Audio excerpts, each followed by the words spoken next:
What's up guys, Jeff Cavalier, ATHLEAN-X.com. Today we're talking about the rear delt, and we're going to put the science back in strength as we do here on this channel, because we're going to take a muscle that a lot of times, let's face it, doesn't get trained as often as it should, and we're going to incorporate a variation of an exercise that doesn't get done as often as it should.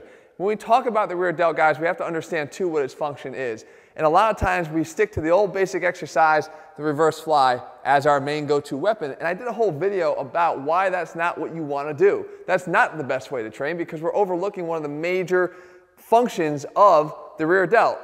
With that, we know that the rear delt likes to do this. It likes to do this horizontal movement of the arm in the backwards behind our body.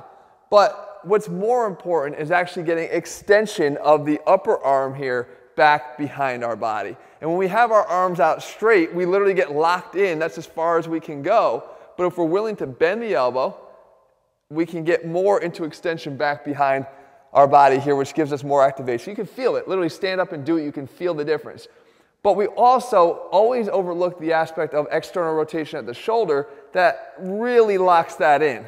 So when we're in this position, if we can externally rotate the shoulder, we can really feel a contraction here on that rear delt. So how can we do that in a better way? Well, we talked about using face pulls. That's why face pulls work the rear delts in a nice way, because we can get them to externally rotate as I drive my arm back. But we have other options, and this is my favorite way. And it actually involves another tweak midway through the exercise that gives us a chance to overload even a little bit more. So we grab here. We start with two. I'll show you how you can do this with dumbbells too.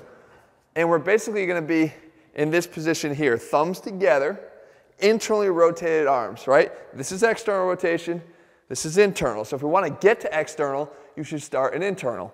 So if we're in internal rotation here, I'm going to then take my arms, scoop them out and up and back, right? I always talk about making a W with your arms. That's the best way to hit the rear delt. So you can see that my elbows are leading the direction and the thumbs are trying to catch up, right? So my elbows are going this way, so I get that extension of the upper arm behind the back, and the thumbs are trying to catch them, okay? But it's hard because this is where all the resistance is. Now when we come back down, we scoop down and then point towards each other, okay? So back up again. Externally rotate, up, elbows back, drive them back behind the body, thumbs pointing back behind them. Now I can stay here, and this would be hard enough in this contraction. But what I want to do now is I can actually just extend the arms out a little bit and then resist that on the way down. So we've increased the length of the moment arm, increasing the work that the rear delts have to do. So when Jesse comes around the back, it looks like this. We're starting down and in. We come up and out right there. Good contraction. If you want, go right back down here and go into your next rep. Right there and down. Or if you're looking for that more advanced version, from here, then drive them out and then down. Rotate your thumbs down and in, back to the start. And down.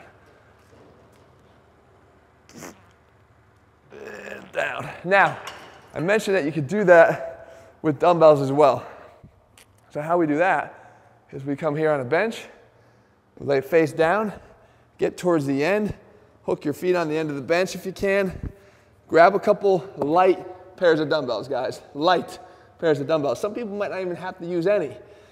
And again, what you're trying to do is you get your hands in this position here, right? So you have your thumbs towards each other, so that when we come up to the top, we can externally rotate, and we'll go like this.